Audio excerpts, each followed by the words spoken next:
Boa noite, pessoal. Sejam todos bem-vindos ao nosso encontro sobre nefrologia comparada. Nós estamos ainda no mês de março, considerado o março amarelo, em função da importância que é dada a esse mês para a nefrologia, para o rim, para as doenças renais. Nós temos nesse mês o Dia do Rim, e é extremamente importante a gente conversar sobre esses assuntos, justamente porque o sistema renal tem uma função extremamente importante no organismo dos seres vivos. O sistema renal, em termos gerais, tem a grande função de tirar as toxinas do corpo ao fabricar a urina e, obviamente, excretar esse material para fora do corpo. Muito embora o sistema renal também esteja associado aos outros sistemas fisiológicos, mas o nosso encontro de hoje vai tratar sobre doença renal e como que se dá esse tratamento da doença renal, e nós vamos fazer comparações entre os animais e os humanos, muito embora humanos sejam animais também, somos todos integrantes do reino animal. A nossa conversa hoje vai se iniciar com a doutora Débora Rothenberg. Ela é bióloga e também médica veterinária com especialização em nefrologia, palestrante em várias organizações sobre o assunto e tem acumulado uma boa experiência no tratamento dos animais, com a especialização que ela tem feito na parte de sistema renal. Eu sou o Marcos, eu sou biólogo e trabalho como professor e também como palestrante de fisiologia humana e fisiologia comparada. Nós vamos ter, na segunda parte do nosso encontro, a doutora Wanda Giorgetti, médica, nefrologista, né, doutora em nefrologia, para também conversar conosco sobre o sistema renal e a doença renal crônica. Então, queria convidar a Débora agora para dar o seu boa noite inicial e podemos começar a nossa conversa sobre esse assunto de extrema importância, não é, Débora?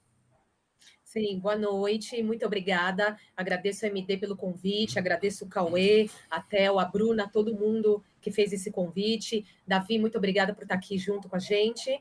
E como foi dito agora, esse mês, né, essa discussão vem nesse mês de março, pela comemoração do Março Amarelo, que também é um tema muito importante na medicina veterinária, já que os cães e gatos também têm doença renal. E a prevalência entre eles diz que a cada 10 gatos, 3 são doentes renais, e a cada 10 cães, 1. Apesar de eu achar que esse número já seja maior, pelo número de pacientes que eu atendo, principalmente gatos e cada vez mais jovens, né? Mas a doença renal, ela é, sim, mais uma doença de animais senis, então, a partir dos 10 anos de idade, esses animais começam a apresentar alterações, né, indícios de alguma alteração no sistema urinário. Então, por isso que é tão importante hoje também falarmos, nós veterinários, sobre o março amarelo, tá? Ô, Então, eu vou Débora, pedir... aqui deixa eu Oi. fazer uma pergunta para você. Eventualmente, o animal mais jovem pode apresentar algum tipo de doença renal? Sim, esses animais que têm doença renal até os 5 anos de idade, nós chamamos eles de doentes renais juvenis. Então, sim, hoje mesmo, como um exemplo, eu atendi um gato que nem tem 4 anos ainda de idade, e ele já é um doente renal estágio 2, que a gente vai falar mais para frente o que significa isso. Então, a gente acredita que esses animais bem jovens, eles sejam doentes renais por essa doença tenha sido hereditária ou Uhum, congênita. Então, sim. sim, não é mais exclusiva de idosos, mas Uhum. né, acomete Agora, mais. agora as doenças são semelhantes entre juvenis e adultos ou não? Sim, elas começam da mesma forma, né? A doença renal ela é multifatorial, mas como o que traz o tutor na consulta sempre são as mesmas queixas. Então, o que eu mais ouço? O animal está bebendo muita água, fazendo muito xixi, isso até confunde o tutor se o animal não é diabético, porque eles não conseguem fazer uma relação. O animal está bebendo, está fazendo muito xixi. Então, acho que doente renal ele não é, porque ele está urinando muito. E perda de peso e vômito. Então, isso é o que mais traz o dono do pet na consulta. Quer dizer, então, que, a grosso modo, se o animal bebe muita água, pode ser um indicativo de distúrbio. Sim, porque na doença renal nos animais, eles perdem muita água pela urina, então eles têm uma poliúria intensa, porque entre as inúmeras funções que o rim tem, uma delas é de reter a urina, né, fazer o controle hídrico do organismo. Então, esses pacientes urinam muito e, compensatoriamente, eles bebem muita água. Então, primeiro vem a poliúria, em seguida vem a polidipsia. Então, isso confunde o tutor. Muitas vezes ele acha que o animal é diabético, mas não doente renal. Então, ele fica surpreso quando nós informamos sobre a doença. Existe alguma estimativa ou quantidade de urina que o animal tem que excretar por dia ou não? Tem sim Ou isso uma conta. Eu depende da confesso que ingestão de água? não, claro, né? Animais que vão beber mais água, menos, aqueles animais que passeiam muito na rua, então, que fazem muita atividade física de modo geral, né? Os que passeiam, então, de modo geral, vou falar assim, acabam bebendo muita água, né? E os que ficam mais em casa, mais quietinho, às vezes não bebem. E tem alguns animais que realmente bebem o mínimo, né? Então, realmente, isso muda muito. E para os gatos, isso é um desafio, né? A gente fala que o gato ele é um bebedor de oportunidade, um animal até insensível à sede. Então, a gente tem que encantar o gato pela água, né? Tem que fazer esses animais beberem água mesmo. Odé, então, assim, o que você pode nos dizer, então, sobre doença renal em animais, Dé? Então, vou pedir para o Cauê iniciar, por favor, os slides, para a gente ir olhando e debatendo alguns pontos que eu deixei separado para vocês, tá? Ok. Vou só esperar o Cauê iniciar. Enquanto ele coloca uma pergunta, A gente pode conversando. Por que você escolheu Nefro, Débora? Então, eu perdi uma cachorra que eu amava, a Sandy. A Sandy morreu doente renal com 15 anos e chegou em 12 de creatinina. Então, depois que eu perdi a minha cachorra, eu falei, não, agora eu vou estudar a doença renal a fundo, né?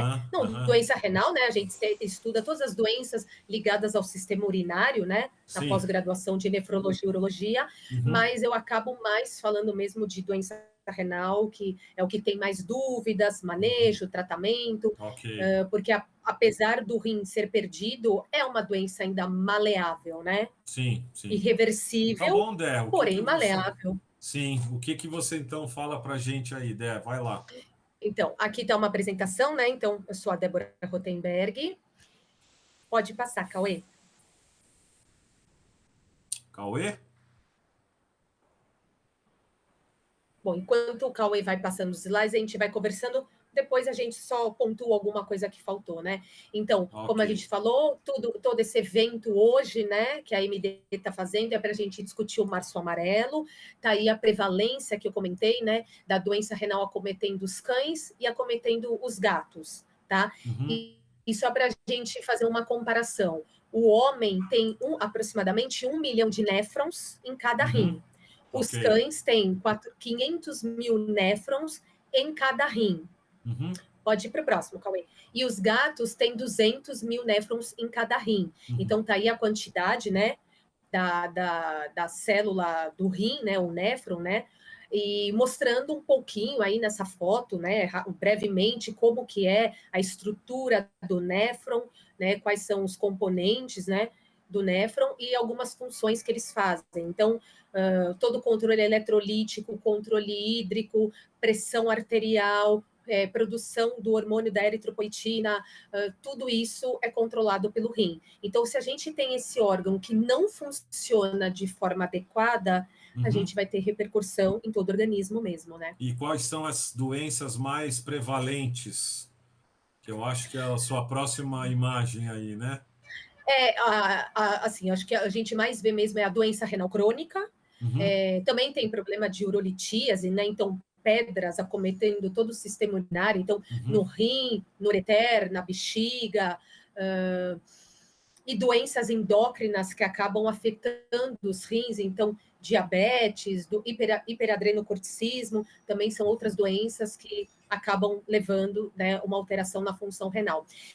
Aí tem uma descrição de algumas causas que causam, alguns pontos que levam à doença renal, porque eu vejo que os tutores têm muita dúvida, apontando a ração como a maior causadora da doença renal.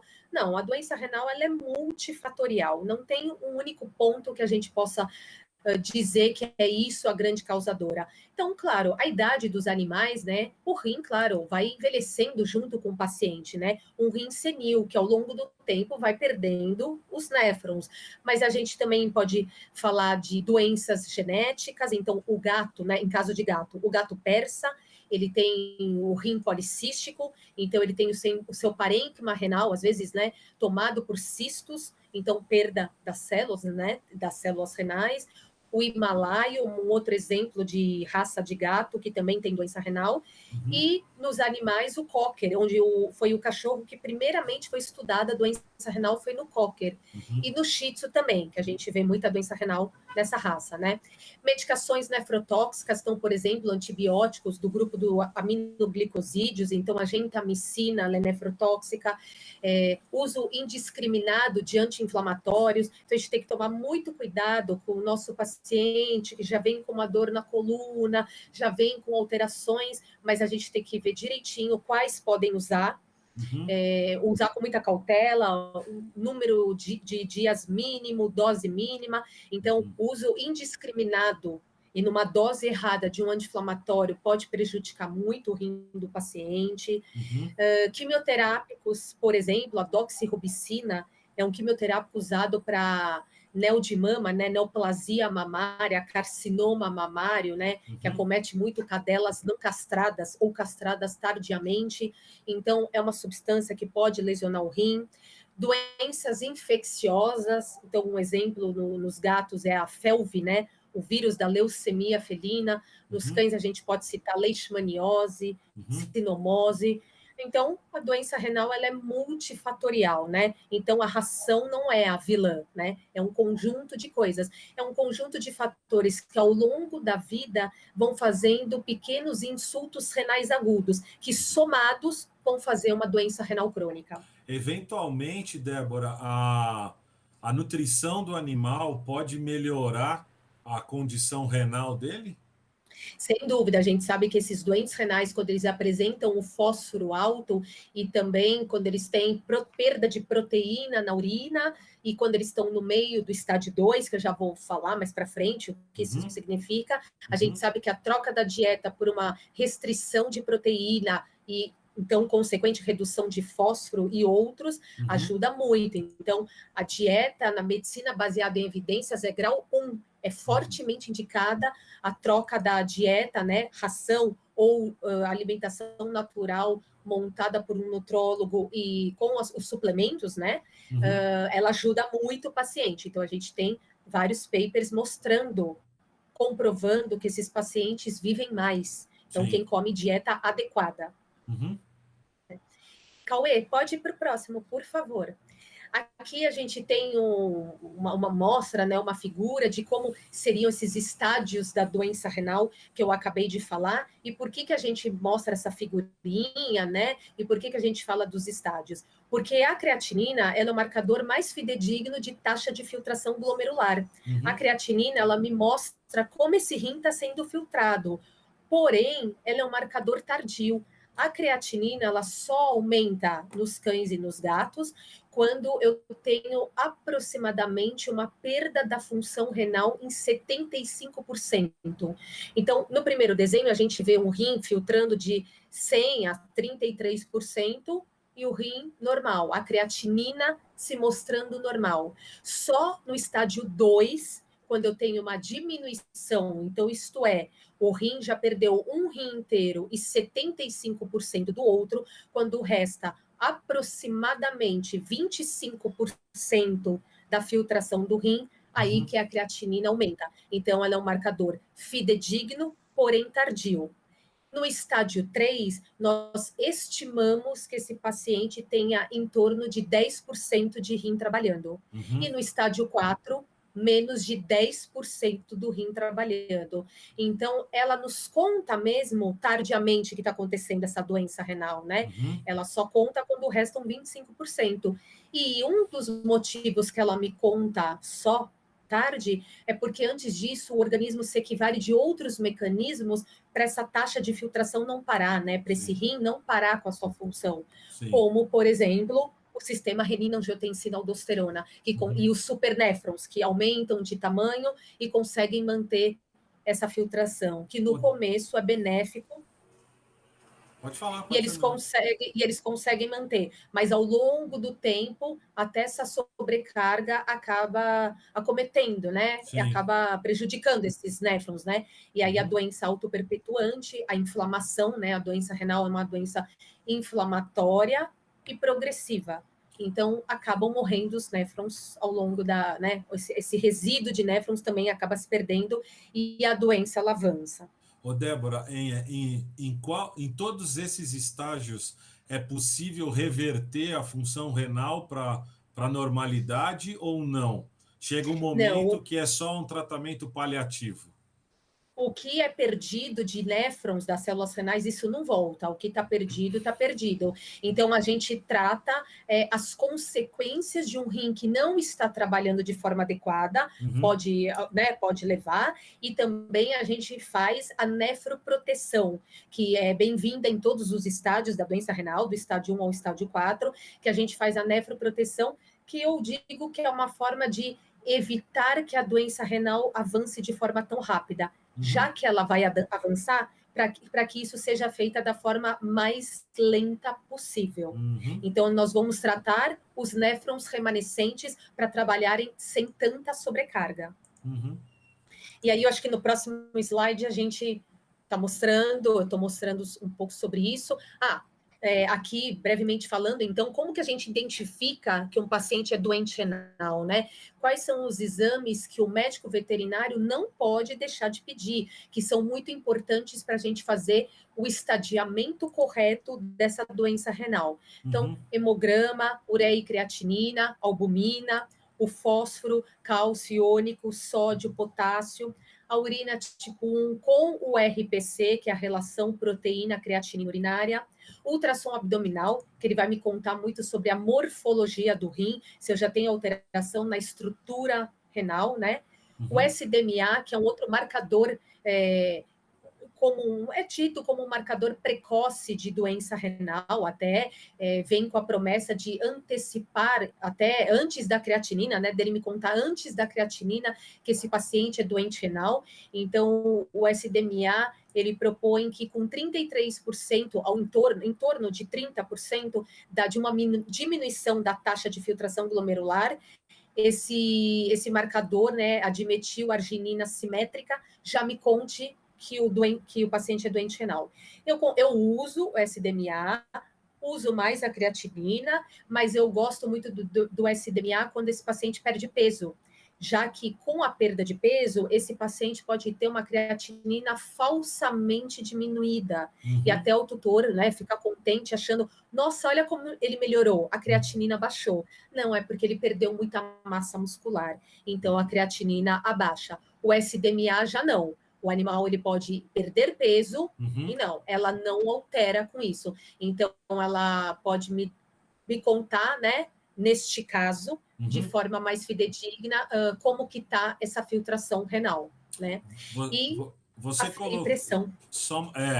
Uma pergunta, Débora. Você colocou aí que a partir dos 5 anos, né, exames importantes.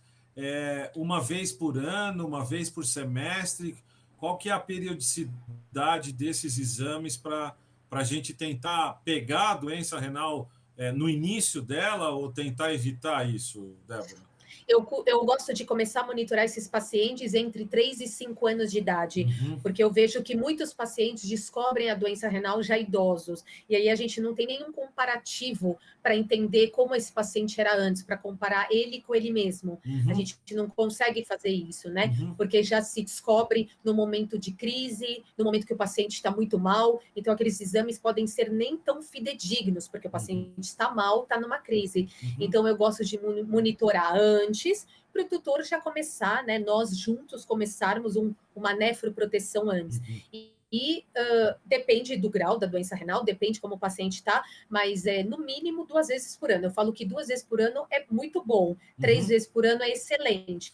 Mas tem paciente, né, que está no estádio 4, que ele exige acompanhamento semanal, quinzenal, mensal. Depende de como ele está, né? É um paciente que eu preciso controlar o bicarbonato, controlar o fósforo, e ele precisa voltar com o exame para novo reajuste, para aumentar a dose, né? Então, depende de cada paciente, a gente, no mínimo, 2 vezes por ano, ou até mesmo semanal. Ok. Tá?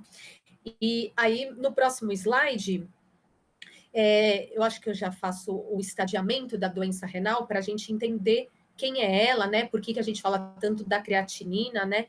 Porque ela é tão importante. Cauê, se você puder, por favor, passar para a gente, vai ter um quadro lá contando. Então, como eu falei, é a creatinina que me conta em que estágio da doença renal esse paciente está. Então, para os animais, existem 4 estádios de doença renal crônica. No estádio 1 da doença renal, daqui a pouco a gente vai ter o quadro de apoio para mostrar, no estádio 1 da doença renal, esse paciente pode ter os níveis de creatinina normal, mas se ele já tiver uma alteração na morfologia renal, que isso será visto pelo ultrassom. Então, se ele tem uma alteração na estrutura renal, diminuição da relação córtico-medular, um exemplo, ou ele já tiver proteinúria, perda de proteína pela urina, eu já posso estadiar esse paciente no estádio 1. Ou saber se esse animal é um paciente de risco, né? Então, um paciente que tem uma pressão alta, é um persa, por exemplo, um gato da raça persa, então eu já, não que ele já vai ser um doente renal estádio 1, não, né? Mas ele já tem alguma coisa ali para eu ficar atento. Então, um paciente que tem uma alteração anatômica, uma alteração na morfologia, porém uma creatinina normal, por exemplo, também uma densidade urinária baixa, né, para já me deixar atenta, esses pacientes serão estadiados no estádio 1 de doença renal. No estádio 2, que é quando a creatinina aumenta, então, para os cães, o estadiamento vai de creatinina de 1,4 até 2,8. Eu peço desculpas que eu acabei de ver que aqui está o valor do gato. O valor do cão, então eu vou falar, né? Peço desculpas por essa falta de atenção, que eu coloquei só os dados de gato. Então, os cães com creatinina de 1,4 até 2,8 serão estadiados, né? Estádio 2 de doença renal, e o gato 1,6 a 2,8. E aí, o que traz o tutor na consulta, o que a gente vê primeiro, né? Fazer muito xixi, beber muita água, então a poliúria, a polidipsia, perda de peso e já um apetite seletivo. Vômitos não são muito comuns nesse estádio 2, mas eles podem acontecer sim.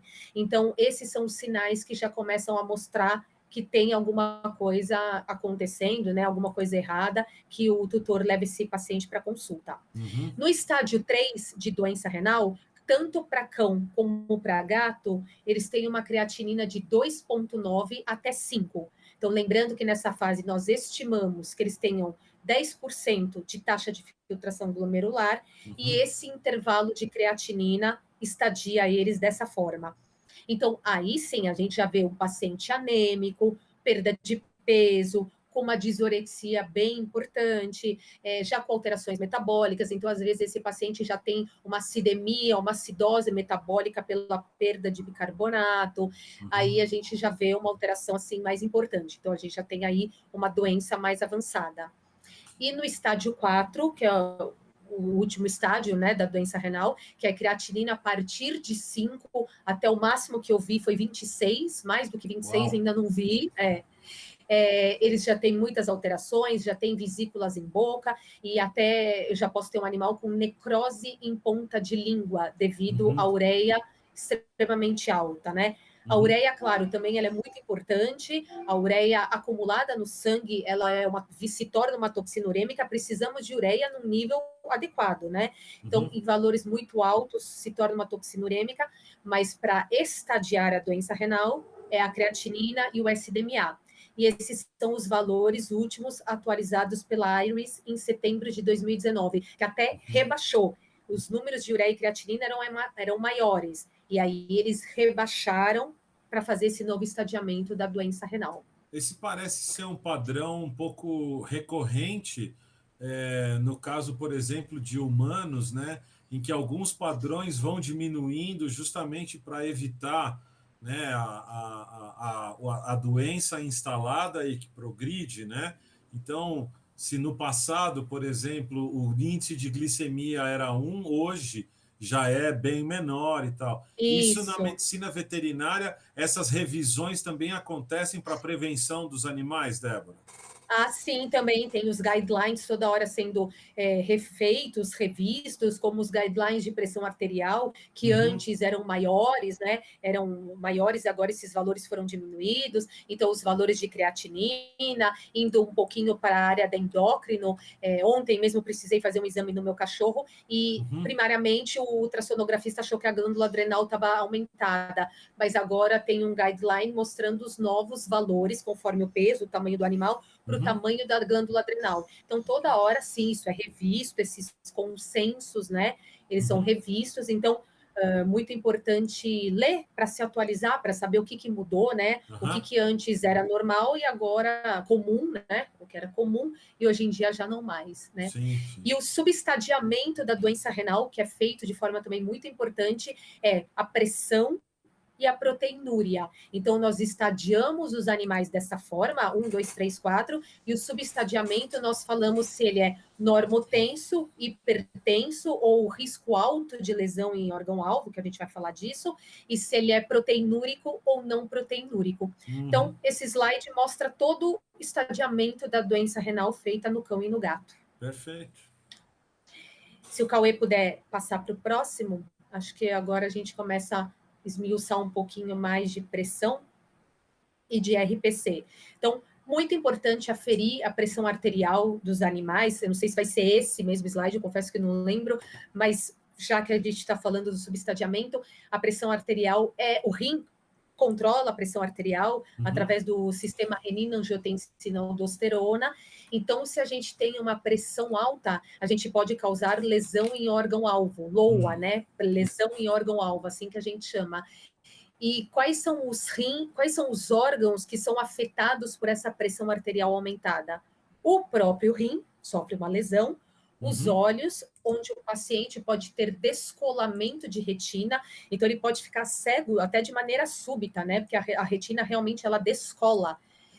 Lesão no cérebro, causando um AVC, e lesão no coração, uma hipertrofia de ventrículo. Então, é muito importante controlar a pressão arterial, porque ela vai fazer com uma perpetuação da doença renal e vai atingir outros órgãos. Então, quando um paciente às vezes fica cego subitamente, eu às vezes encaminho, às vezes não, eu encaminho ele para, que às vezes eu mando ele para cardio, né? A gente já vai falar de nefroproteção, mas eu mando para cardio quando eu estou desconfiada que essa hipertensão possa ser síndrome do jaleco branco, que é um paciente que só está com medo, né? Então, para eu saber se ela é real ou não, eu encaminho para cardio, para ela me dizer se tem alterações, né, através do eco, e para o oftalmo, para ele fazer o exame de fundo de olho, para ver se a gente tem aqueles vasos tortuosos, já, né, me indicando, indicando uma pressão alta. Os animais também sofrem de síndrome do jaleco branco, é?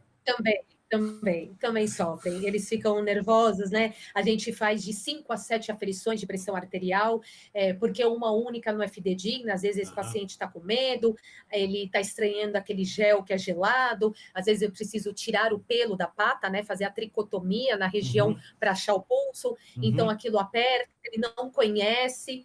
Então, na primeira vez dá alta, depois a gente vê abaixando a pressão, porque ele já entende que não vai machucá-lo, né? Então, a gente afere de 5 a 7 vezes e tira a média. E uma única consulta, fazer a aferição do paciente, uma única consulta, também tem que tomar cuidado para já entrar com remédio, né? Porque se hipertensão faz mal, hipotensão também é muito, né, perigoso para o rim, também, muito perigoso. Então, claro, se vem um paciente com 200 de pressão alta e já é doente renal, claro que eu vou me assustar. Mas num check-up, numa primeira vez, cuidado, né? A gente tem que ter certeza para entrar com remédio, né? Porque senão a gente pode realmente piorar esse paciente, né? Eu vou voltar sobre isso no slide que a gente falar sobre pressão, para mais alguma dúvida, alguma coisa que me tenha escapado, mas está aí o que eu falei sobre fazer a nefroproteção para cuidar desses néfrons remanescentes, para que essa doença renal não avance tão rápido. Então, a gente vê mais vantagens no estágio 1 ou 2, mas é claro que isso deve ser feito em qualquer estágio da doença renal, né? Então, o controle da hidratação, que a via preferencial nos animais de hidratação é a via oral, e quando esse paciente já não consegue mais ter um equilíbrio do que ele urina, do que ele bebe, aí sim ele vai fazer soro. Então, a única função do soro é hidratar o paciente. E, caso contrário, você está fazendo uma hemodiluição da ureia e da creatinina, né? Controle da proteinúria, controle da pressão arterial e o controle do fósforo, que é feito através da alimentação e de quelantes de fósforo. Então, estão aqui os pontos principais para a gente cuidar desses néfrons, né, que ainda restam no rim, trabalhando tanto, né? Remédio, Débora, atua como nefroproteção ou remédio é para corrigir já um erro instalado, hein? Por exemplo, o uso de um suplemento, de um nutracêutico, por exemplo, o ômega 3, ele pode ajudar no processo de inflamação, porque a doença renal é uma doença inflamatória. Então, o uso de ômega 3 na medicina baseado em evidências é forte, grau 2 no gato e grau 4 no cão. Mas a gente usa muito, porque a gente sabe os benefícios do ômega em toda, né, no processo inflamatório, em toda aquela cascata da inflamação. Então, muito importante, eu gosto muito de usar o ômega 3, e alguns outros remédios poderiam me ajudar no controle da pressão arterial. Então, por exemplo, o uso do alodipino no gato, ou o uso de benazepril no cão, até para diminuir essa proteinúria, só que a gente tem que usar com muito cuidado, né? Sim. Esses fármacos atuam na arteríola eferente, então cuidado com o valor de creatinina que eu vou entrar com esse fármaco, porque senão, na hora que eu abrir a arteríola eferente, cai mais ainda a filtração interna e essa creatinina dispara, né? Então, eu trabalho junto com cardios, que às vezes eles falam, olha, preciso entrar com benazepril, meu paciente está muito mal. Entra com benazepril, a creatinina vai lá 3 e 4. Aí eu viro para o cardio e falo, preciso tirar o benazepril. Sim, a creatinina disparou. Então fica aquela briga do cardio com o nefro, né? Tira o benazepril, diminui a furosemida, mas a gente trabalha em parceria e consegue. Mas, claro, que não vai pegar um paciente com creatinina de 5 e vai entrar com um vasodilatador, não, né? Aí não, vai piorar. Então, também, muito cuidado em que momento que a gente quer fazer essas medicações, né? Senão a gente piora. Débora, tem uma pergunta aqui no chat do Bento. Obrigado, Bento, pela tua pergunta. A pergunta é a seguinte, Débora. Animais fazem hemodiálise e como funciona essa hemodiálise para os animais? Sim, os animais fazem sim hemodiálise. Para o doente renal crônico, essa hemodiálise talvez não que não seja benéfica, não. É porque já que o rim perdeu a sua função e quem está fazendo essa função é a máquina de hemodiálise, né? Que está tirando essa ureia do corpo do paciente, que está tirando às vezes esse excesso de água, essa superidratação, hiperidratação, que às vezes pode ser feita de forma iatrogênica. Então, sim, ele diminui os valores. Mas depois de um tempo, esses valores vão voltar. Eles vão voltar, porque eu não tenho mais néfrons, eu não tenho o rim trabalhando direito. Então, esse paciente, às vezes, é um paciente que 2 vezes por semana estaria na máquina de hemodiálise, toda semana estaria na máquina de hemodiálise, então seria complicado. Eu vejo mais benefícios do doente renal do que tem um quadro de IRA, uma insuficiência renal aguda, onde o rim está bom, mas de alguma forma ele sofreu uma lesão abrupta, né? Sofreu uma lesão aguda.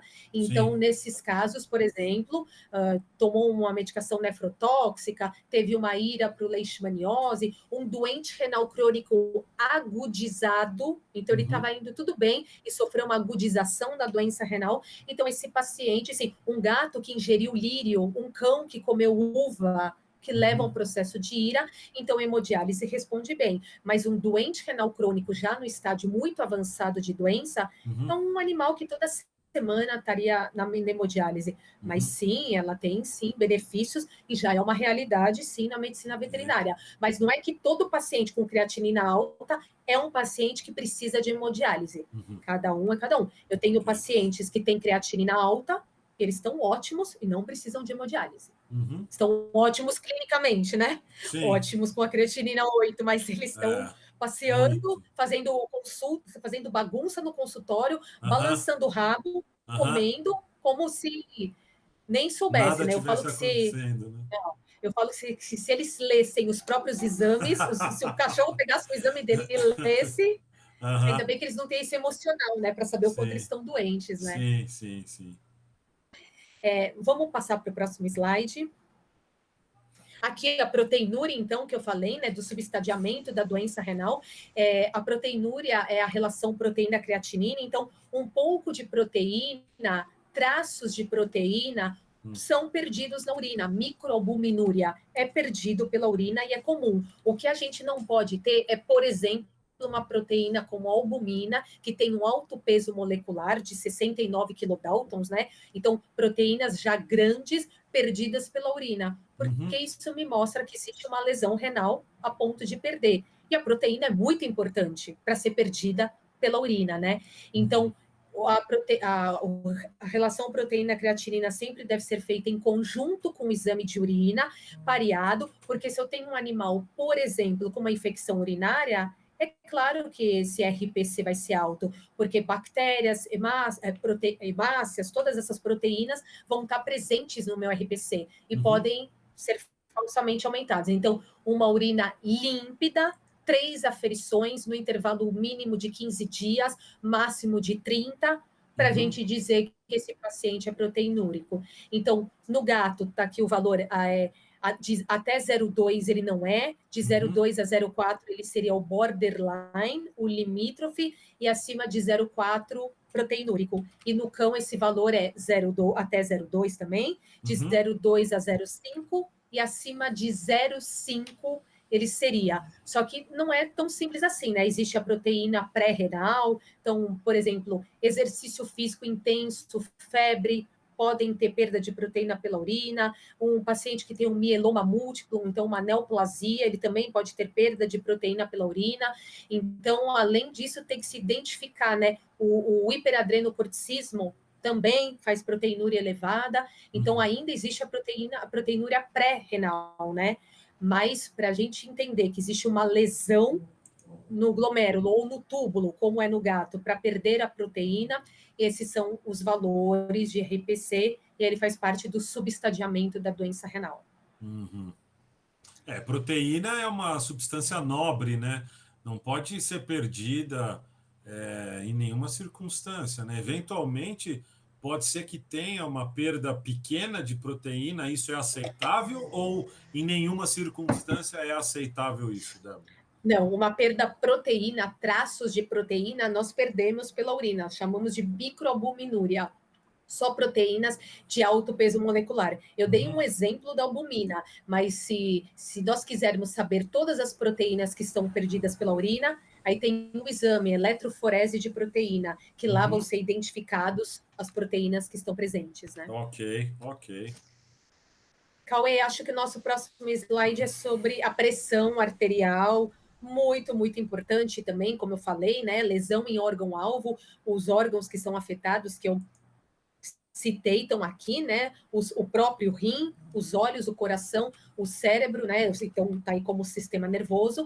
E esses valores foram também revistos. Então, a pressão alta era considerada a partir de 180 milímetros de mercúrio como como risco alto de LOA. Hoje em dia, esse valor foi para 160. Então, né, igual aos parâmetros de glicemia foram revistos, o de pressão arterial nos cães também. E aqui só citando alguns fármacos que são usados para controle da pressão arterial. O gato gosta muito da amlodipina, ele responde muito bem com essa medicação. O cão, o benazepril, se dá melhor com o benazepril, e até o misartana é um fármaco que a gente acaba usando com muito cuidado, mas para os animais que têm proteinúria e hipertensão, as duas coisas que podem acontecer também, né? Então, aqui alguns exemplos dos fármacos e de algumas doses, mas tomar cuidado se não estamos medicando um síndrome do jaleco branco, que vai ter um quadro de hipotensão e consequente hipoperfusão renal, e aí fazendo uma lesão no rim.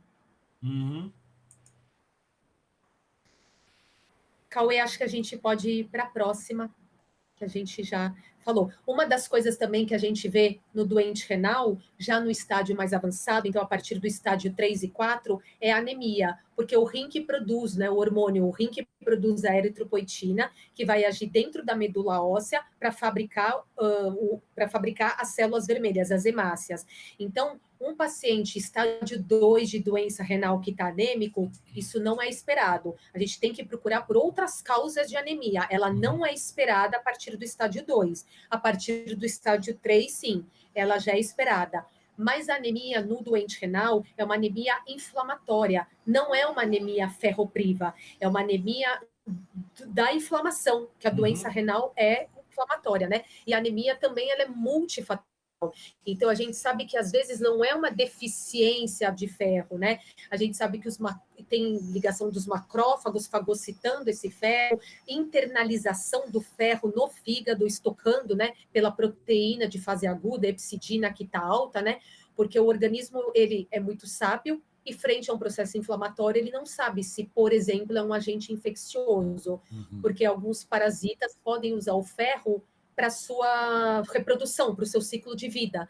Então, o corpo tenta internalizar isso para tentar combater, né, o que está acontecendo. Então, não é ferropriva, tem, só que ela está indisponível.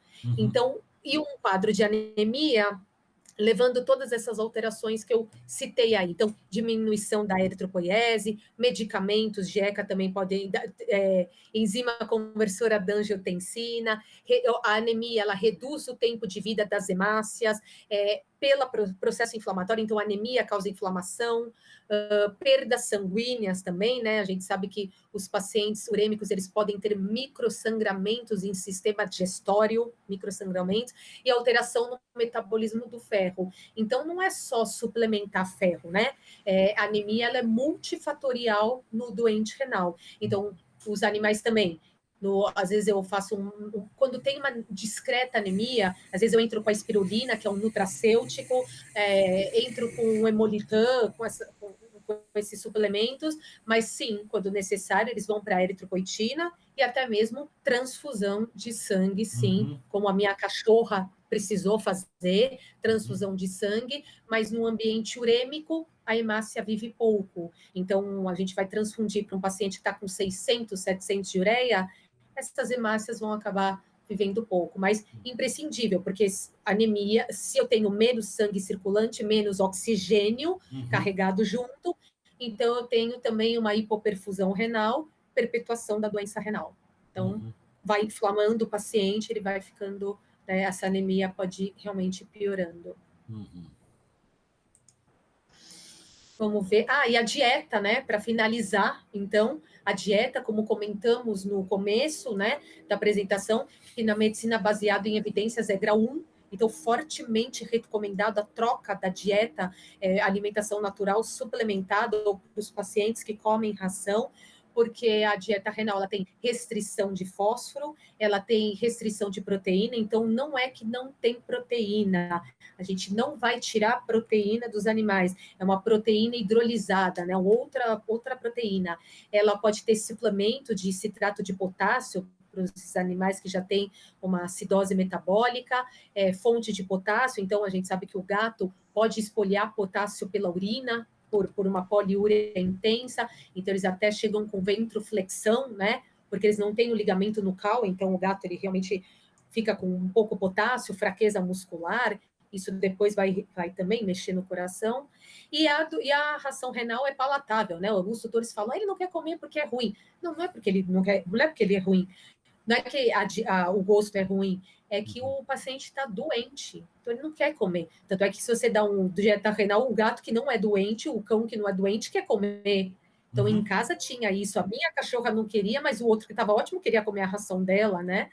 Então, é sim palatável, mas a gente troca no meio do estágio 2 da doença renal. Então, eu não vou trocar dieta com paciente que não quer comer, que está passando mal, que está vomitando. Eu troco quando o paciente ainda está bem para aceitar a medicação. Eu não espero ele ficar mal, aceitar o alimento. Eu não espero ele ficar mal para ir trocar. Não, né? A gente troca quando eles ainda estão bem de saúde, né? Bem, com sinais, sem os sinais clínicos tão importantes, né?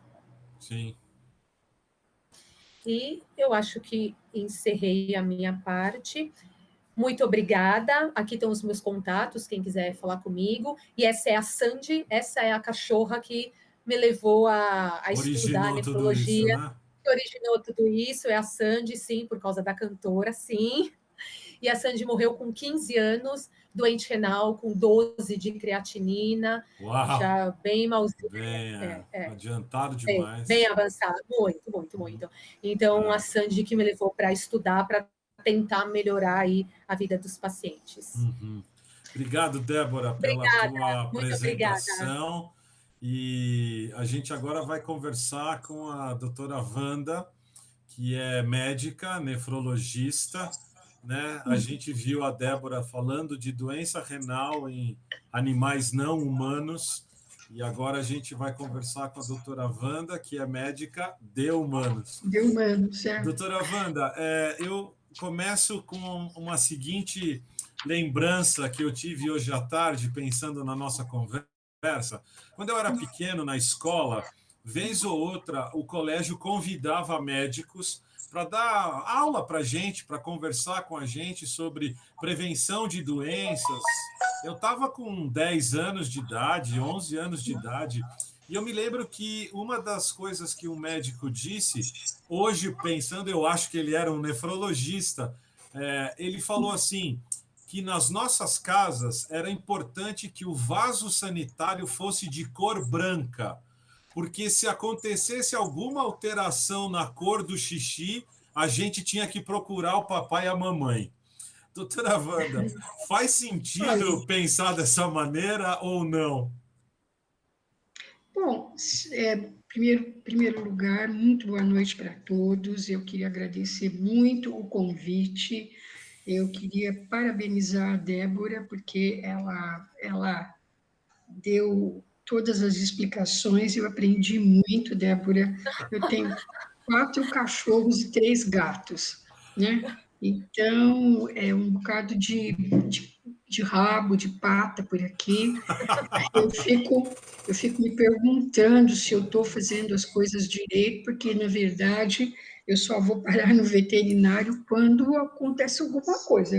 Desculpa mesmo, mas assim, o que eu falo para o doente que é para fazer profilaxia ou para se cuidar, eu acho que não estou cuidando muito bem dos meus bichos, então não, né?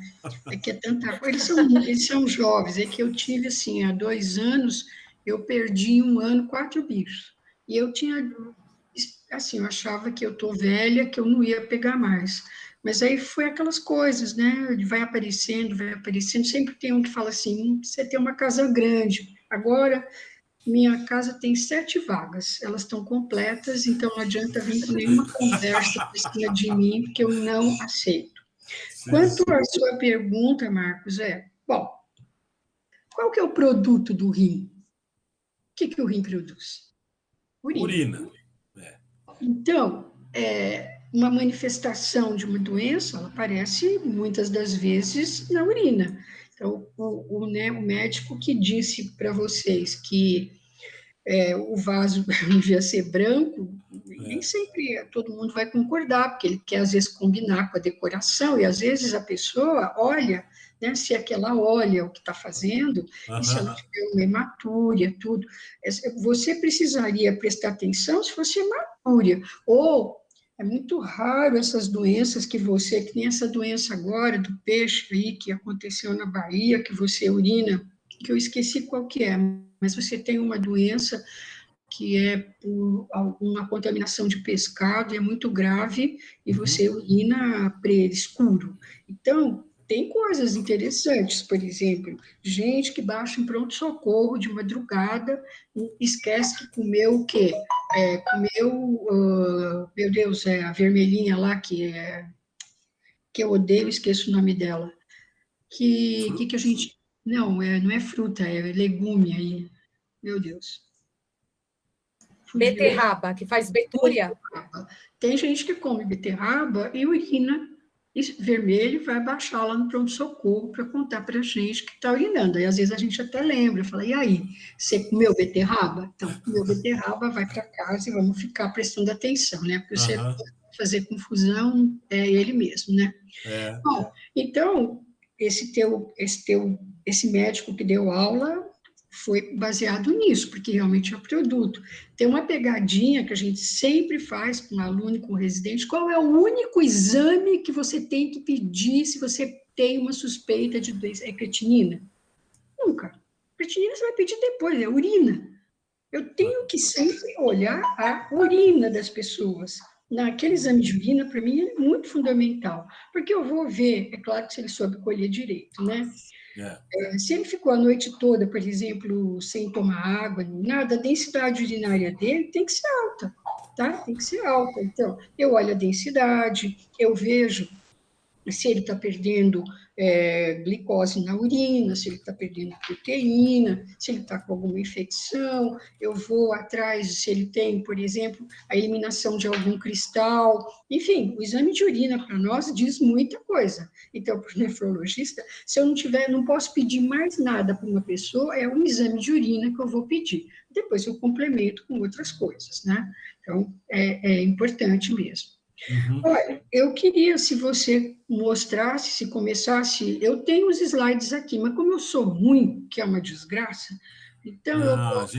a gente vai pedir para o Cauê colocar os seus Coitado, estava slides, ligando para doutora. mim que nem um louco para me mostrar, e eu, assim, não estava nem aí, porque estavam telefonando, eu achava que era alguém, e era ele, e eu desliguei o telefone, desculpa. Então, imagina. Pronto, doutora, tá aí Então, já. vamos lá. Como é que a gente define? Tem alguns contrapontos para fazer com aquilo que a Débora falou, né? Para nós, assim, não a doença renal, você tem as doenças, você pode nascer com renal crônico, você, por exemplo, tem síndrome nefrótica finlandesa, você pode ter alguns tipos de doença policística, você pode nascer com rim hipoplásico, você pode nascer sem rim.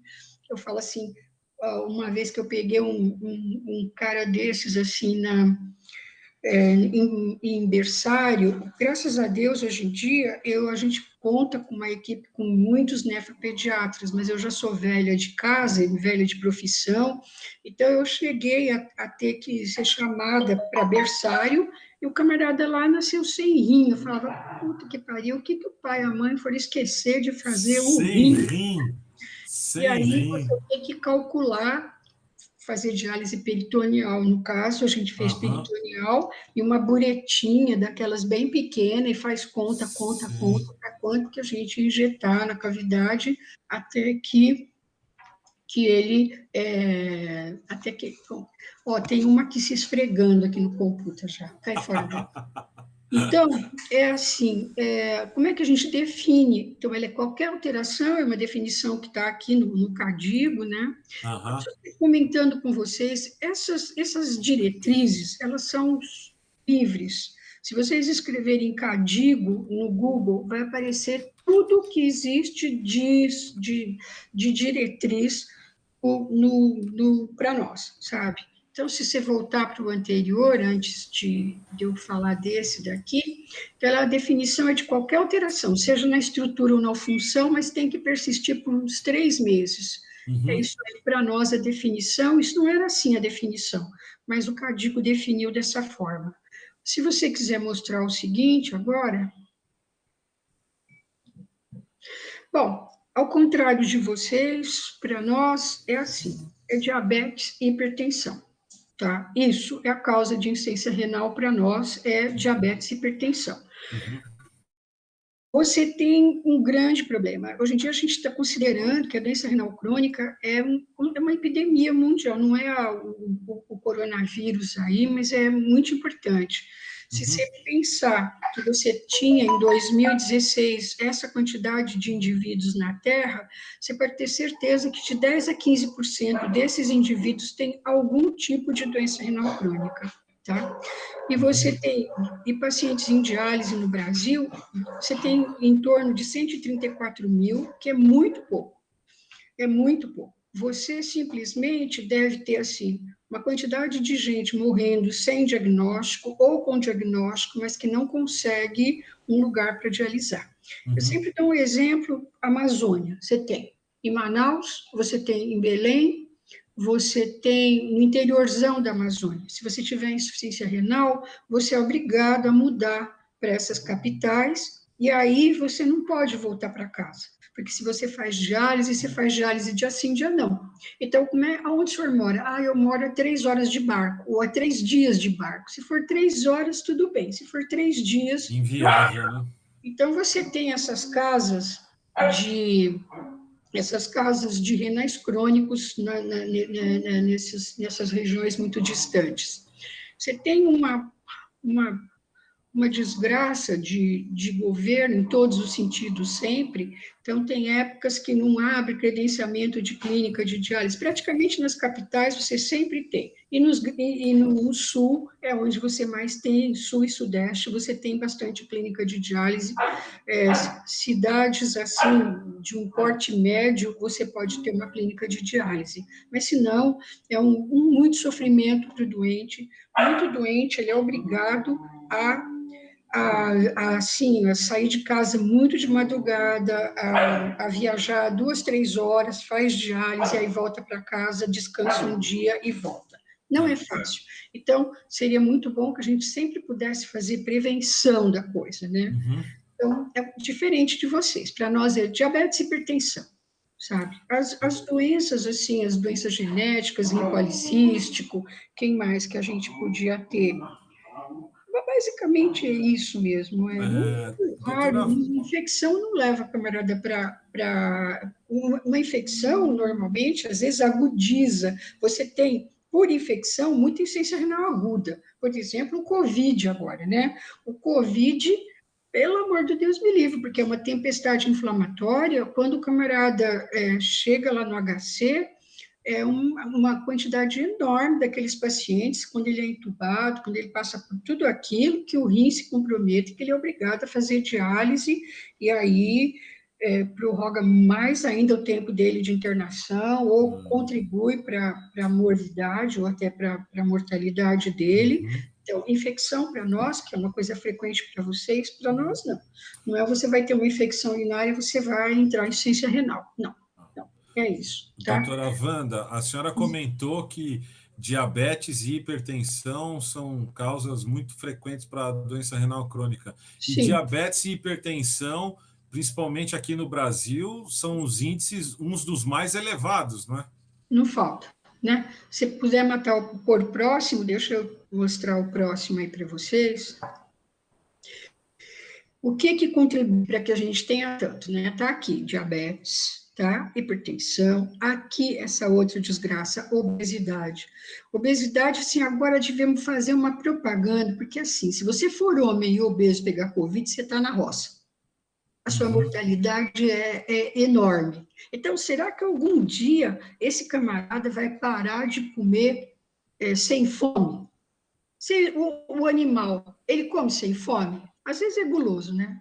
Às vezes é guloso. Eu, por exemplo, sou uma pessoa que não dou bola porque vocês falam que tem que dar um pouquinho de comida de manhã, um pouquinho de comida de noite. Eu não dou nem bola. A comida está lá 24 horas do dia. É uma ad libitum, né? A comida está ad libitum por causa do animal. Lá é uma cumbuca grande, tem que comer os 4 e tem que se entender na hora de comer. Então, eu não dou bola, não dou um pouquinho de manhã, um pouquinho de tarde, nunca sei dar isso e nunca deu errado, não tem nenhum gordo aqui. Talvez eu não tive esses cachorros que comem compulsivamente, parece que o nego come até morrer. Eu nunca Aham, tive, só tenho vira-lata, bem vagabundo, então os camaradas, né, não acontece nada. aham, Bom, então é isso. Idade, né, fica mais velho. aham. Assim, a gente sempre comenta, né? Passou dos 40 anos, a cada década você perde cerca de 10% do teu rim, tá? Eu estou com Uhum, 70, então você já vai fazendo as contas. Eu já perdi um pouco da minha função. uhum, Teoricamente, a gente perde de 0,5 a 1 ml por ano de uhum, função renal. uhum. Com a trabalheira que esse órgão tem, que é qualquer coisa de fantástica, né? Filtrar 170 litros por dia para transformar aquilo em 1,5 litro, 2 litros, toda a filtração, toda a reabsorção, tudo que ele tem que, né? Uma hora ele vai cansando mesmo, então faz É. parte da gente, do nosso envelhecimento, perder a função.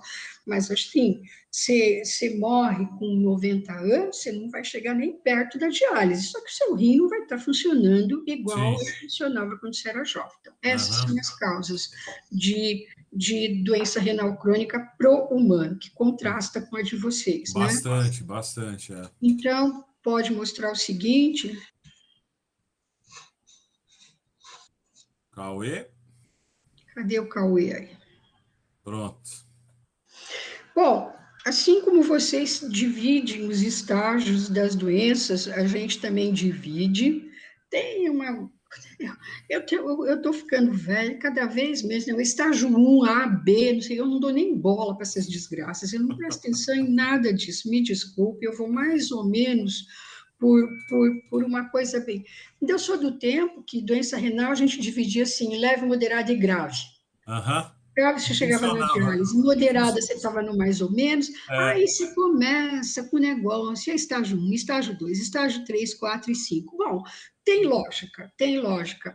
Então, como é que a gente, o que é legal é para que você, identificando melhor o estágio, você administre determinados tratamentos para ver se você diminui o tempo, aumenta o tempo do camarada chegar, por exemplo, em diálise, né? Uhum, Então, eles vêm no estágio 1 para nós, vai até 90, depois o uhum. estágio 2 de 90 a 60, 30 a 15, e abaixo de 15 o camarada começa a ficar na roça.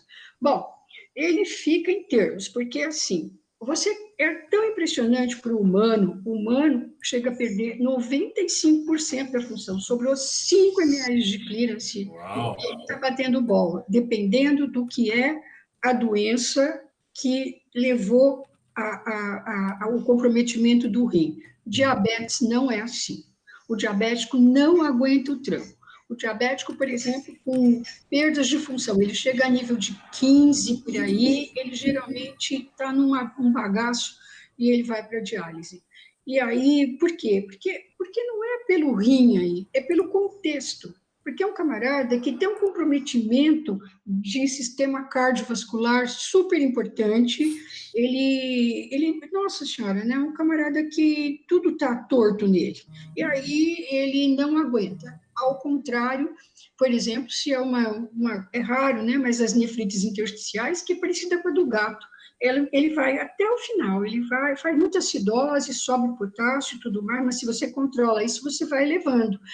E o que é importante é a gente, assim, identificar os estágios para tentar ver o melhor que a gente pode fazer por esse doente, né? Então, aqui, sempre ele vai interferir em todo. Se você modificar o estilo de vida dele, se mandar ele parar de fumar, se ele perder peso, se ele fizer exercício, se ele melhorar a ingestão de sal, enfim, todas as coisas que são óbvias e que ninguém faz. Porque todo mundo só pensa na boca, quer comer de tudo quanto é jeito, qualquer porcaria. O negócio é picanha, churrasco e cerveja no final de semana. E vamos que vamos. É. Quando a gente interfere, né? Então, a gente sempre, controlar a pressão para nós é qualquer coisa que é vital, tá? Controlar a pressão é a glicemia. Então, a gente realmente é muito rígido com esse negócio de pressão. E essa história também, a gente tem a síndrome do avental branco, conhece o cara, não faz que nem vocês, são muito detalhistas. Eu dou um tempo para o camarada, porque eu sempre meço a pressão do camarada deitado, sentado e em pé. Com isso, ele já fica interessado. Por que eu estou fazendo isso? E Aham. começo um braço e meço no outro. Então, com isso, eu dou uma distraída nele. Por que a senhora mede de um lado e no outro? Porque a gente tem mudanças e, assim, com isso eu vou dando uma enganada, boto ele sentado, ele já começa, e aí eu boto ele em pé, porque o melhor jeito de eu ver efeito de droga num ser humano é ele estar em pé. A maior parte do tempo a gente está em pé. Então, tem muita medicação que faz hipotensão postural. Eu tenho que saber exatamente se ele está fazendo hipotensão postural. Por isso, essa pressão do camarada em pé. Então, normalmente, o tal do avental branco, eu dou uma controlada assim, mas tem doente que é um pega para capar. Só de olhar para a gente ainda está tremendo. Fala assim, eu não sou tão feia, eu não sou uma desgraça. Então, vamos se entender, né? Vamos se ajeitar aqui, né? Então, é isso. Anti-inflamatório, para nós, assim, tem tipo de a gente, depois de um certo estágio, a gente fala para o camarada, eu falo assim, não pode nem olhar para a caixinha, não pode olhar para a caixinha, não pode, nem para a caixinha do anti-inflamatório. E a gente lida com doente que vem de outros colegas, né? Então, se a gente pegar uma lúpica, ela vem lá do reumato, por exemplo, e aí ela tem dor articular, aí o camarada esquece, mete anti-inflamatório e a coisa pega. Então, a gente, assim, é muito rigoroso com o anti-inflamatório. O que mais, assim? Essas coisas da gente usar antioxidante, é muito difícil para o paciente renal crônico. Pois é, gente, desculpa, mas vocês sabem que eles estão aqui, né? Então, Pode deixar eles aí, doutora Wanda, pode deixar eles aí, tá tudo bem. vocês estão acostumados com esses barulhos. Sim, sim, Bom, sim. a gente usa N-acetilcisteína, eu adoro, eu acho que é uma coisa super boa, tem muito trabalho, não tem muito trabalho, é um negócio que, assim, o problema é você fazer o nego tomar anos e anos e anos a fio. Tem própolis, que é uma coisa assim, que tem um colega do HC que fez um trabalho bem bonito com um diabético durante um ano, com própolis, e ele mostrou ao final de um ano que aqueles pacientes que tomaram corretamente a medicação, eles perderam menos função do que os que não tomaram. Então, não sei se para veterinário presta para alguma coisa, para nós é interessante. Bom, então, essa é a evolução da doença renal crônica e a gente tenta interferir em cada um dos estágios da melhor forma que a gente pode. Isso aí é o dia a dia, é a conversa, isso acontece no ambulatório do HC, ou quem faz consultório, a gente vê o estágio. Uma coisa importante, eu particularmente, eu doso creatinina. Eu não fico, já teve tempo da minha vida que eu ficava, não, vamos fazer clearance de creatinina, né? Até o dia que eu peguei uma doente que falou o seguinte para mim: olha, eu urinei pouco e eu fiquei com. Aí eu pedi para o meu marido completar. Então eu fiquei olhando assim e falei assim: bom, porque o doente Que quer sempre coisa. agradar. Aí, como ela É. comeu pouco e foi dado frasco grande para ela, então ela achou que tinha que o marido ajudar e Sim. completar para ela urinar bastante. Ainda bem que ela falou. Então, a gente, assim, se a gente quisesse fazer clearance, que era uma coisa um pouquinho melhor, bom, eu não vou nem falar de clearance de inulina, aquelas desgraceiras todas, Sim, porque isso sim. daí não é o dia a dia, não presta. É creatinina velha de guerra. E hoje em dia, qual fórmula você usa? Cocroftigal, de MDRD, eu uso creatinina, porque, inclusive, hoje em dia, os laboratórios já mandam para você e calculam esses índices, já embaixo, se você vê, e se você esquecer de como é que faz a fórmula, você baixa na frente do doente, faz as contas, bota peso, pelo sexo. Eu olho creatinina, velha de guerra, e para mim ela é um índice muito bom. Lembrando uma coisa que você falou, o camarada magro e o camarada gordo, que eles têm é função. Que a creatinina não é perfeita? A creatinina não é perfeita porque ela não é, ela assim, ela é pequena, ela é filtrada e, teoricamente, ela não deveria ser reabsorvida, mas ela é um pouquinho. Então, ceia, mas não é a ponto de fazer com que eu mude uma conduta, a menos que ele tinha uma creatinina de 2, foi para 5. Aí eu tenho que saber o que aconteceu nessa história, entende? Mas a gente, assim, eu olho, é creatinina velha de guerra. Tá tudo bem aí? Tá tudo bem? Não, eles estavam derrubando aqui o negócio. Não, eles são filhotes, isso aqui é o cão aqui. Bom, o que mais que eu tinha para falar dessas coisas aqui, não sei, deixa eu falar dos estágios, mas basicamente é isso, é muito parecido com vocês. Só que vocês são muito detalhistas, a gente é tudo mais relaxado. Também é um camarada que fala, né? Um camarada que avisa, incha, não incha, ele fica mais hipertenso, ele fica mais a gente vai, é mais fácil do que vocês, né? Eu ia perguntar exatamente isso, doutora Wanda, se o diagnóstico é mais fácil em humanos ou se também a maioria dos humanos vai quando a coisa já está quase no final. Depende muito. Como a nossa medicina, como a nossa saúde básica, infelizmente, é muito ruim. Você acha que com diabetes e hipertensão era para chegar a quantidade de paciente que chega em urgência? Não era. Era para ter. O que é importante aqui também saber o estágio? Eu, por exemplo, preparar esse camarada para diálise. Tá? Eu vejo que ele está perdendo muita função, eu tenho que achar uma via de acesso para ele. Ao contrário de vocês, que vão fazer diálise ocasionalmente, nós não. O camarada entrou em programa, ele vai fazer diálise a vida, 3 vezes por semana, 4, 2, depende de cada caso, e eu tenho que oferecer uma via de acesso.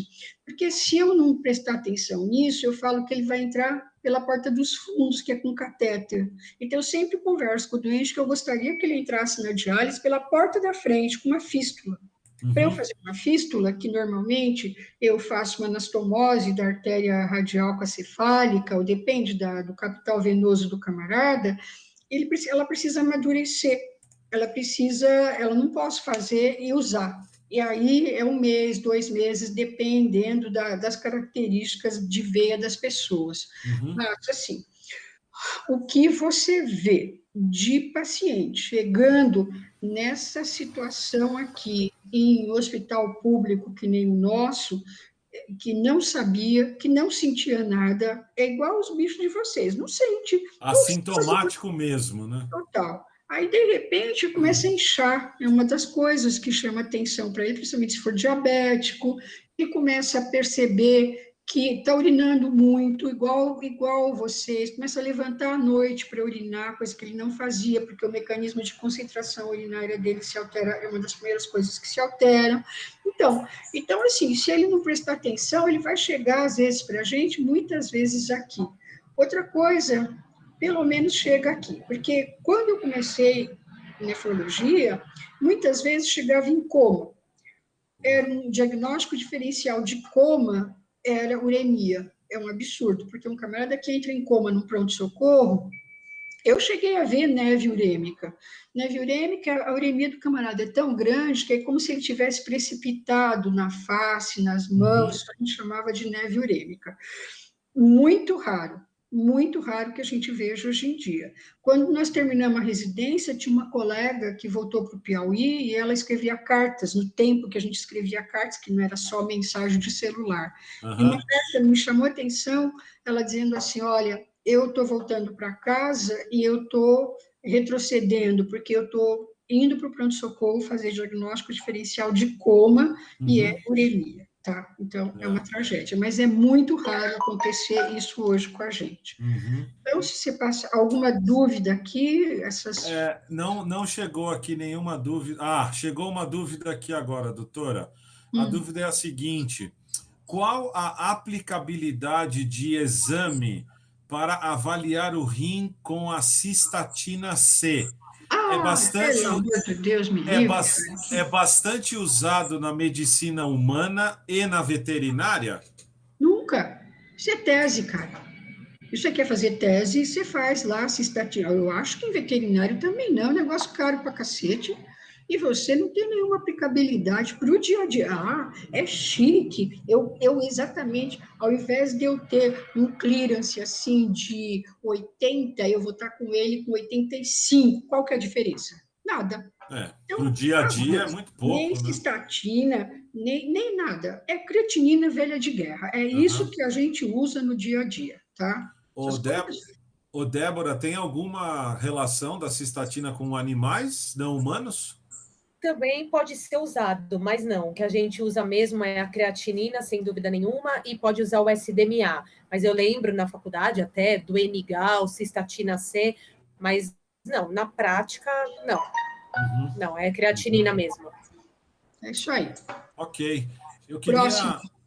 Tem mais um slide. Olha, que legal, É doutora. um pouquinho também, isso é aberto, vocês pegam se vocês quiserem. O que eu Aham. queria mostrar é que dessa vez eles resolveram mostrar uma década, sabe? Eles mostraram assim uma análise de 10 anos do censo. Por que isso Olha. aqui? Porque é uma vergonha o quanto o nefrologista não ajuda oferecendo dados. Eu tenho uma interpretação. O nefrologista é um camarada, dentro da clínica médica, é um dos caras que mais trabalha. Ele trabalha muito, porque assim, quando ele está numa cidade do interior, geralmente, ele está em consultório tocando diálise e às vezes ele faz terapia intensiva. E Uhum. às vezes um consultório básico de final de domingo. Então, ele não tem muito tempo para preencher essas coisas. E também porque é um sem vergonha mesmo, sabe? Porque ele podia, se você não tem esses dados, como é que você discute política de saúde com o governo? Aham. Então, só É. para mostrar o seguinte, Cauê? Aí. para mostrar isso daqui, olha, você foram 10 anos, é o que eu falei para vocês, que a gente tem 135 mil pacientes em diálise. Uhum. É muito pouco, é muito pouco. Se você pensar, é uma tragédia isso aqui. Muita gente deve morrer. O seguinte, está aumentando porque não tem assistência básica. Está É. cheio de hipertenso, está cheio de diabético sem tratamento. É. Qual Cauê? que é a próxima? Esse daqui eu trouxe um pouco assim, porque eu falava Madonna, né? Porque eu acho que assim, eu falo que esse artigo que está aqui, depois esses slides ficam aí, se vocês querem. Ele é tão bonito, ele não é de agora, de 2018. Esse Stervinkel aqui, ele é um camarada, se não me engano, ele é dinamarquês. E ele realmente fez esse é uma revisão.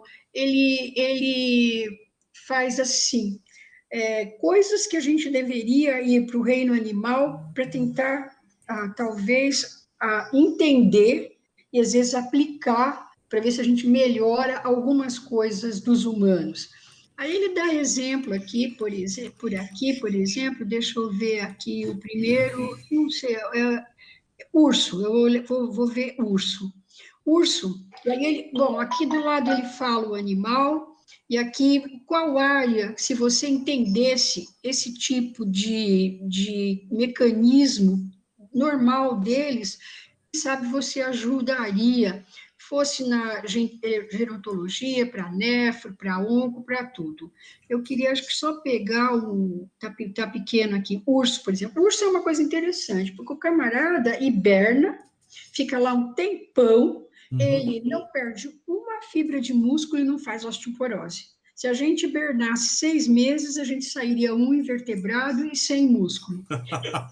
É só para que vocês, é quase como uma cultura geral, só para se divertir um pouquinho, Aham. de ver algumas coisas que são normais. Ele não fala de patologias de animal, são situações que o animal vive, que são próprias dele, que se a gente Uhum. ajudasse e entendesse, talvez pudesse aplicar para o humano.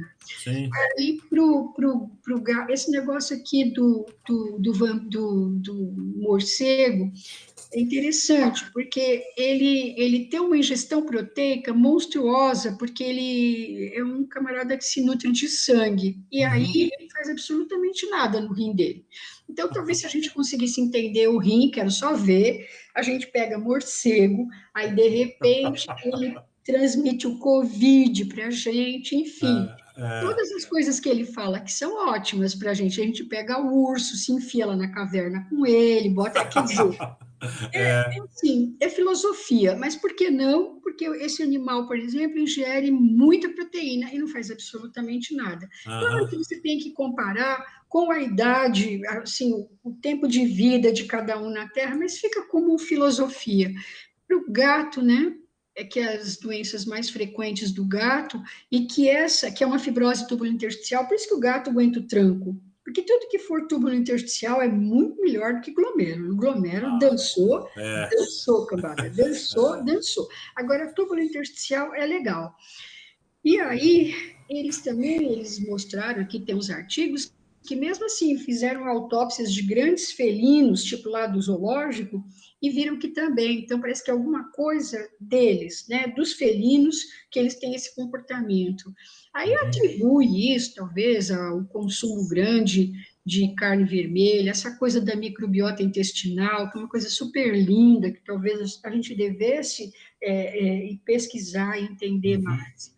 Ele fala isso, que em 40 anos aumentou 75 vezes a doença renal crônica em gato, vocês sabem isso melhor do que eu, e se pergunta se não é alguma coisa do meio ambiente, se não é substância nefrotóxica. Uma coisa que ele pergunta, que ele fala lá no artigo, é assim, que da dieta, talvez o uso como é que é, nas plantas, se você usa muita substância nas plantações, que talvez isso não pode se refletir. Agrotóxico, talvez? Agrotóxico, é isso daí. Bom, isso aqui serviu assim para desanuviar, para lembrar para vocês um artigo interessante que é de cultura geral, se vocês quiserem ler, ele é bonito. O próximo, então, deixa eu ver qual que é o próximo. Cauê? Isso aqui. Isso daqui eu acho que é o meu. É uma coisa assim, né? Eu falo que o renal crônico, ele é um tratado de clínica médica, sabe? Ele é um tratado de clínica médica. Por isso que a gente sempre brinca, né? A gente de trabalhar muito, a gente tem que olhar o doente todo mês, assim, eu digo todo mês que eu estou pensando em doente de diálise. Eu tenho que pensar em cada uma dessas coisas. Então, eu não posso ser igual um cardiologista, eles que me perdoem, que eu não lembro nem do pulmão que está logo atrás, quanto mais do rim. Sim. Endócrino, então, que fica numa galinheba com aquelas coisas deles e que nunca pede uma creatinina para um diabético. Se pede e vê que ela aumentou, eu não vou falar para o meu doente que ele vai para diálise, vai para o nefrologista, porque o nefrologista, esse pode, que a gente chega junto com o moderno mesmo, né? Exatamente. Então, eu olho isso daqui, eu falo assim, é igual, você vai perdendo um órgão da importância que é o rim, ele vai estrupiando para tudo quanto é lugar, tá? Então, ele vai para a pele, então o camarada é mais pálido, ele pode ter prurido, porque ele deposita, às vezes, fósforo, muito fósforo na pele dele, ele começa a fazer prurido urêmico, ele assim, o cabelo dele começa a ficar feio, cai, o sistema endócrino dele, ele vai fazer, por exemplo, porque ele não controla adequadamente o metabolismo mineral, ele não é capaz de, por falta de calcitriol, ele não absorve cálcio direito, aí ele, com isso, se cair o cálcio, nada, o paratormônio fica louco, porque o paratormônio quer saber que o cálcio, e principalmente o cálcio, fique bom. Aonde que tem cálcio? No osso. Eu vou lá no osso, vou aumentar a reabsorção óssea e vou normalizar o cálcio.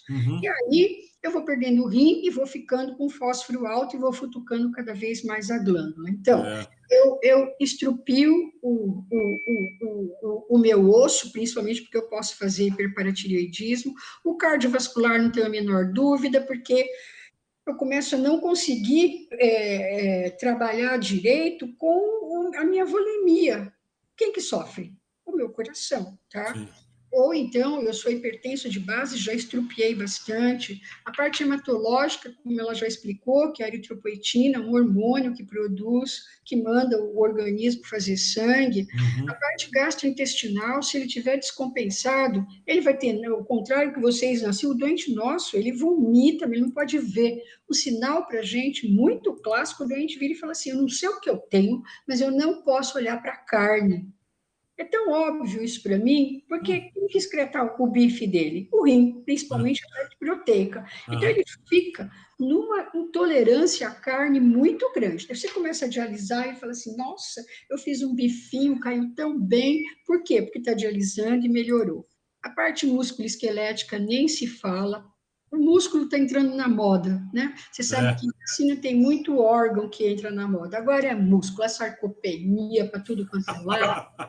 Enfim, olha, a parte reprodutiva, geralmente são pessoas que não dá para confiar, não, de dizer, não precisa tomar pílula, porque não sei o que, não sei o que, pá, engravida. Então, sabe, mas que altera, altera. A parte metabólica nem se fala, enfim, a parte ocular, neurológica. Então, todo mês, quando você está, não é todo mês, você olha para o doente na diálise 3 vezes por semana, quando você está lá, mas quando você pega os exames dele para você conferir e para você ver o que você precisa corrigir, você tem que lembrar dessas coisas todas o tempo todo. Desde quando ele está na fase de tratamento conservador, muitos desses órgãos já estão sendo acometidos e para isso você tem regra, você tem um perfil bioquímico mensal. Se o doente está em tratamento conservador, você não só faz isso, como aí você avalia a parte cardiológica dele de tempos em tempos. Você também não tem, se você for ver as diretrizes, faça isso a cada 2, a cada 3 meses. Gente, para pensar se a gente, às vezes, assim, tem grana para fazer isso, a gente vai meio pelo aquilo que vai apresentando. O certo, talvez, seria fazer mais, mesmo em consultório, sabe? É complicado que o doente, você vai olhando e vai fazendo coisas que precisam ser feitas, sem ficar ligado tanto à diretriz Y, X, não sei das quantas. Eu, pelo menos, sou uma médica desse jeito. E eu acho que era esse o último, porque eu queria realmente chamar atenção para um doente que é um tratado de clínica médica. É um doente muito. Você foi por causa de um cachorro, e eu fui por causa, assim, eu peguei um doente quando eu estava no 4º ano, que era um japonesinho, e que fez uma glomerulonefrite difusa aguda, estreptocócica, dor de garganta, e fez o clássico. E ele chorava na enfermaria, porque naquele tempo ainda a gente usava uma desgraça que chama dieta de Giovanetti, parece dieta de macaquinho. É arroz, aí você dava uma banana para o pobre coitado e um tomate. E o pobre do japonesinho, você estava protegendo o rim dele, era o que a gente tinha para fazer, ele estava inchado para cacete, estava tentando baixar a pressão, forçando a diurese, e queria comer. Mas o Giovanetti, que deve ser um italiano sem vergonha, bolou uma dieta que a gente usava esse tipo de coisa. E o pobre do japonês chorava e eu consolava ele, falava, cara, mas daqui a pouco passa, e passou, e ele voltou e teve alta e ficou bem. Passou 6 meses, interna na enfermaria um japonês, um adulto. Eu saí da pediatria e peguei um adulto japonês, que é quase como se eu visse a evolução. Não que aquela doença que acometeu a criança fosse obrigatoriamente levá-lo para a insuficiência renal crônica. A doença que levou o japonês para a insuficiência renal crônica foi uma glomerulonefrite, mas não foi tipo difusa aguda, foi alguma outra coisa. Então, eu vi uma história, além do que eu sempre fui completamente apaixonada pela fisiologia, como esse órgão trabalha, da forma como ele faz, todos os mecanismos compensatórios que ele lança a mão, ele aguenta o tranco com a gente até o último minuto. Quando ele arrega, você tem para o humano a diálise, que é de super interesse. Não só diálise, como você tem transplante, como eu acho que vai chegar impressora 3D, acho que nós vamos ser eternos, né? Quando chegar a impressora 3D. Talvez vocês, assim, quem sabe vocês, como vocês não têm a diálise, tem que acontecer alguma coisa assim, que vocês possam usar, mas assim, eu acho que até lá muito cachorrinho, muito gatinho vai morrer de uremia, que não obrigatoriamente vai fazer diálise. Eu acho que a Débora especificou muito bem para o colega que, assim, eu acho, quer dizer, eu não sou veterinária, seria para uma coisa aguda, seria para alguma coisa que você tem oportunidade de recuperar aquele pobre daquele bicho. Eu acho que tem nos Estados Unidos. Você já imaginou você pegar um camarada, anestesiar ele 3 vezes por semana, fazer diálise nele, e aí... Não, sem chances, né? Pelo amor de Deus, muita maldade com o bicho, né? Olha, pessoal, era isso. Eu não sei se eu consegui fazer os contrapontos com a Débora, mas a Débora foi brilhante, foi ótima, e eu vim com meus planos que são muito mais imperfeitos do que a bicharada, né? Olha, eu queria, em nome da MD, agradecer muito a presença da Débora Rotenberg, da doutora Wanda Giorgetti, e queria dizer que foi um bate-papo muito interessante esse sobre o sistema renal, abordando questões de humanos e de animais não humanos. Esse é o primeiro encontro que a gente fez de sistema renal e fique atento às mídias da MD, porque mais coisa vem por aí nesse ano. Doutora Wanda, muito obrigado, boa noite para a senhora. Boa noite. Doutora Débora, muito obrigado, boa noite Obrigada, também. doutora Wanda, Olha, obrigada, se Davi. cuidem muito, porque aquele HC está uma desgraça, e não adianta você ter plano de saúde, você não tem lugar para ir, porque o samaritano também está uma desgraça, está tudo uma desgraça. Então, olha, todo mundo quietinho, assim, para valer, se proteja, vocês são todos jovens, a vacina não vai chegar tão cedo, e aí, pelo amor de Deus, não dá colher de chá, porque o bicho é bravo, tá? Bom, obrigado. Obrigada. A gente vai ver um vídeo da MD. Boa noite a todos que nos acompanharam. Obrigado, Débora. Obrigado, Wanda. E até uma próxima oportunidade, pessoal. Tchau. Valeu. Para vocês. Tchau, até.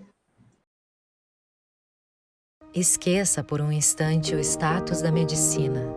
Esqueça a imagem, o jaleco, o jantar e pense somente em gente que sente. Está mais do que na hora de resgatarmos o básico: amor, serviço, vida, sentido. Todos os dias, medicina para nós é arte.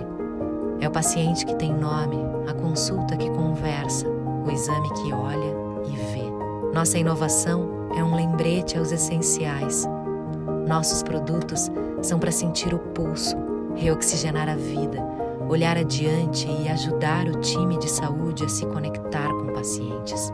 E assim, fazemos dos primeiros cuidados um resgate ao que realmente importa: servir. Porque servir é agir em direção ao outro. MD, salvando o básico da medicina.